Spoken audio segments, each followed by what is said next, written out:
Thank you, Mr. Chairman, and I apologize for not being here for the entire hearing, and I apologize if I asked something that's already been asked. And I would just say in reference to Secretary Perdue, and by the way, thank you all for being here.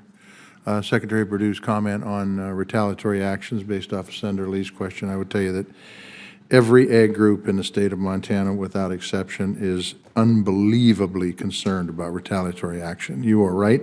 Secretary Perdue, usually when retaliation comes, it is focused on ag products, and it's not a hit that family farmers can take right now. My question, though, is about infrastructure, and it deals with the infrastructure plan that was rolled out by the President. And it's a question for Secretary Ross.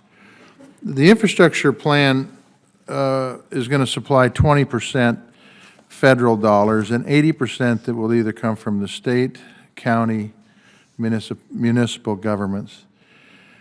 Can you tell me, in a state like Montana, where we're required to have a balanced budget, which is a very good thing, and I think we ought to work for that at this level, how Montana is going to come up with an 80% match? Well, the suggestion here is that there are these various different programs, each of which has different economic characteristics to it.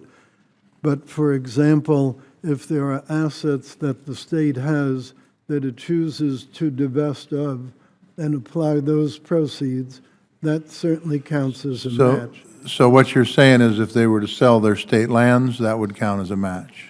Whatever assets they would sell could be eligible to be a match. As Secretary Chow said, we are not focusing on specific sources of revenue. It's the quantity of revenue and having skin in the game, both at the state and local and federal levels. Well, I would just say that Secretary Chow, and you don't have to answer this, but the current federal program on highways is 80% federal and 20% state, and the state of Montana is having a tough time, as many states are, coming up with a 20% match. I just don't see where the logic is in expecting these states to come up with 80% match, and I can tell you that if it's to sell off their assets, short of selling their roads for toll roads, which don't work in a rural state, any rural state, Montana absolutely not, or short of selling their public lands, which, by the way, could be argued the largest industry in Montana, even larger than agriculture, some $7 billion, 74,000 jobs in our state. I don't understand how this plan is well thought out at all to get things built. Go ahead, Secretary Chow. I didn't mean to cut you off.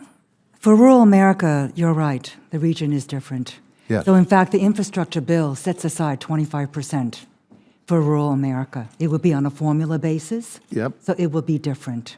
So what you're saying of that, of the, is it 200 billion that's set out there, 50 billion is set aside for rural America, and you're saying that 50 billion, what's the match for that 50 billion then? Well, the pay-for is, that's what you're referring to, is indeed something that we need to discuss.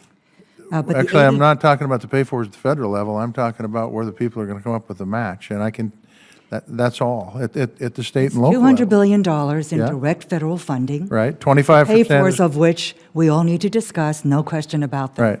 So 25% is going to be devoted to rural America. Okay, that's 80% of the 25% is formula-based, and the remainder is probably going to be targeted investments. But we understand that rural America has different needs. Well, so it would be on a formula basis, and it will be different. And I've got it, and I understand, but I'm going to tell you, this infrastructure plan makes for a great press release. It does, because I've heard it's going to invest $1.5 trillion in infrastructure if the states come up with the match.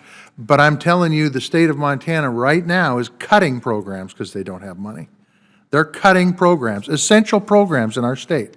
They just had a special session a few months ago and cut programs. So it's not like they're rolling in dough, and I don't think Montana is any different than Wisconsin or Nevada or Colorado or West Virginia or any of these states. Last question, because I've only got about 20 seconds left. Secretary Perdue, your budget eliminates USDA rural development for rural water, wastewater grant program. This is a critical program for clean and safe water. Tell me how you justify cutting this infrastructure program and then putting forth another infrastructure program that's not going to build any infrastructure. Senator, we do expect the infrastructure program to build infrastructure. That's what its intention is, but you understand how important our waterways, and frankly, what a good job rural development's done with our water program, so. Absolutely, and that's why I don't understand why it was cut, because we got cities and towns across this country, rural and urban, I believe, that really depend on this, and hopefully we can take another look at this. I will say thank you all five for being here. I appreciate the work you're doing. I know you're all good people, but damn it, we got to do a little better than this. Thank you.